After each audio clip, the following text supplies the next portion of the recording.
When I was a kid, basketball was my refuge. I'd go outside, I'd shoot for several hours, and just pretend that nothing else in the world existed.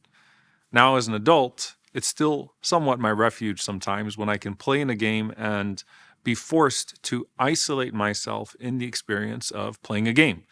Because when you're in the midst of it, you're not allowed to think about anything else, because if you do, you might just drop the ball.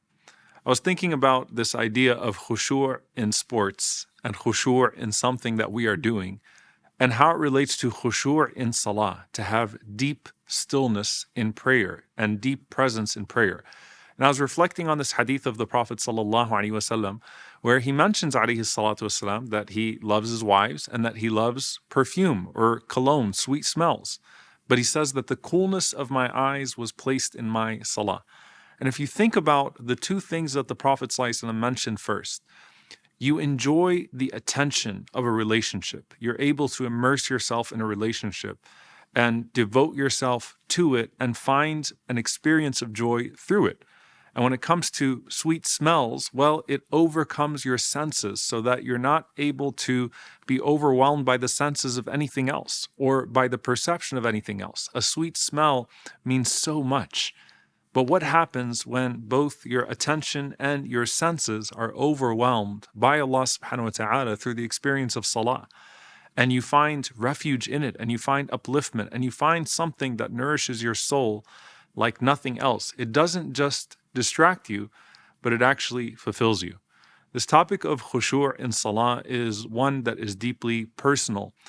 More Muslims come up to me and ask me at a spiritual level about how they can find khushuu in salah than any other question that I'm asked when I travel around the world. People want to know how to have an experience. And the reality is that learning about the experience is part of the experience. A couple years ago, we went through the deeper meanings of dhikr. Last year, we went through the deeper meanings of du'as that change decree. This year, we're going back to the experience of salah. We talk about the other side and ihsan and perceiving something deeper than yourself. Ihsan, excellence, perceiving the unseen at an excellent level, starts with immersing yourself in prayer. And so inshallah ta'ala, this Dhul Hijjah, we're actually going to go through the motions, the words of prayer, and what each word means, what each motion means. And this is a subject that you could reflect upon for 10, 15, 20 hours. You will find, if you look through Islamic history, almost every Islamic scholar had a risala, had a treatise that they wrote on khushuu and salah. And most of it was just personal reflection. You'll find it from Imam al-Ghazali rahimahullah ta'ala, who wrote about the secrets of salah in Ihya Ulumuddin. You'll find a treatise from Ibn al-Qayyim rahimahullah ta'ala, from Ibn Rajab rahimahullah, a collection of narrations from Ibn Abi Dunya rahimahullah ta'ala. You'll find sections of books like Madarij al-Salikin that focus on khushuu in salah, how to have deep presence in salah.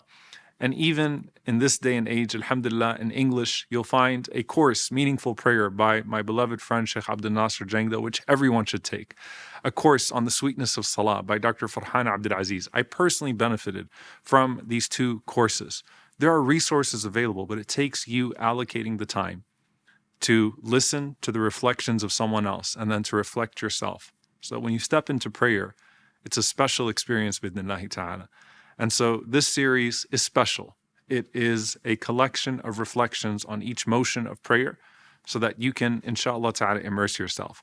We shot it also in a special location in Turkey, in Antalya, in a masjid in which people used to worship other than Allah subhanahu wa ta'ala. This was a place that existed thousands of years ago. It was a Roman pagan temple, and it became a church, and then it became a masjid under the Seljuks. This masjid was actually damaged in a fire in the 1800s and just reopened in 2021, I believe. And now people worship Allah subhanahu wa ta'ala once again in this masjid. To immerse ourselves in that environment and to think about how we immerse ourselves in salah was truly a special experience. I pray that you will join us, inshallah ta'ala, on this journey. You will immerse yourself in the experience. You'll reflect with family and friends the way that we tell you to do with every Ramadan series and every Dhul Hijjah series. You'll take notes. You'll use the companion guide. And I hope, inshallah ta'ala, that you join us this Dhul Hijjah as we connect to the pillar of Hajj by connecting to this fundamental, daily practiced pillar of salah, of prayer. Jazakumullahu khairan. Sign up, inshaAllah ta'ala. Join along the way. Make use of the full materials that are there. And I pray that Allah subhanahu wa ta'ala allow you to enjoy your prayer more, and that you pray for us, inshaAllah ta'ala, in the process. Jazakumullahu khairan. Wassalamu alaikum wa rahmatullahi wa barakatuh.